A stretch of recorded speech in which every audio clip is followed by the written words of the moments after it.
हरे कृष्ण एभ्रिवान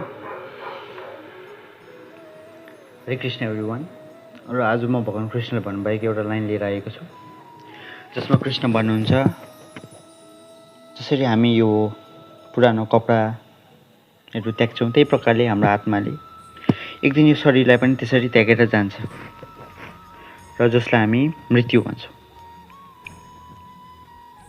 भगवत गीतामा के भन्छ भन्दा चाहिँ हामीहरू हजारौँ लाखौँ सालदेखि यो बर्थ र डेथको साइकलमा रिपिटेडली घुमिरहेका छौँ र यसबाट मुक्त फ्रिडम हुनु चाहिँ एउटै मात्र रास्ता छ, त्यो हो परमात्मासँग भेटेर परमात्मालाई भेट्नु चाहिँ एउटा फ्रिडम हो।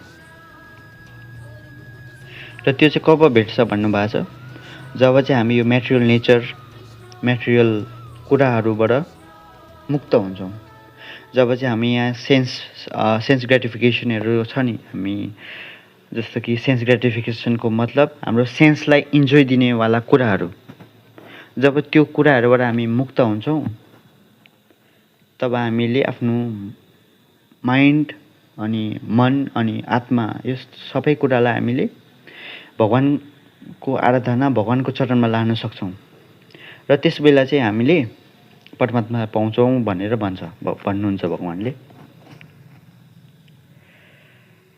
र यो बर्थ एन्ड डेथको रिपिटेडको बात होइन, किनभने यो एकदमै सफर हो नि त। यदि कोही जन्मिँदैछ भनेपछि सफर हुन्छै हुन्छ उसलाई, हो किन भन्नुहोस् त। र फेरि यो हजारौँ लाखौँ स्पिसिसहरू छ जसमा हामी बर्थ डेथ गरेर रिपिटेडली आफ्नो कर्मअनुसार अलग अलग प्रजातिहरू हुनुपर्छ भन्नुभएको छ। र यसमा चाहिँ फेरि एउटा मात्रै लाइफ यस्तो खाले छ जो हो मनुष्य, जसले चाहिँ आफ्नो यो सबै कर्महरू छ पुरानो कर्महरूलाई चाहिँ यसलाई चाहिँ फेरि राम्रो कर्म गरेर चाहिँ यसबाट फ्रिडम हुनसक्छ भन्नुभएको छ यो साइकलबाट। किनकि मनुष्य चाहिँ एकदमै क्रुसियल अनि इम्पोर्टेन्ट हो एउटा कसै पनि आफ्नो कर्म आफ्नो लाइफ साइकललाई बदलिनु लागि, आफ्नो परमात्मालाई भेट्नु लागि। सो हामीले चाहिँ के गर्नु पर्यो भन्दाखेरि चाहिँ जो पनि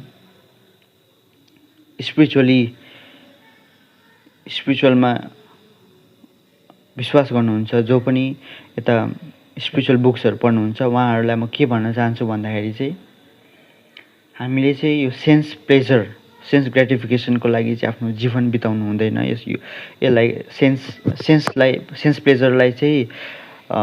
प्लेजरलाई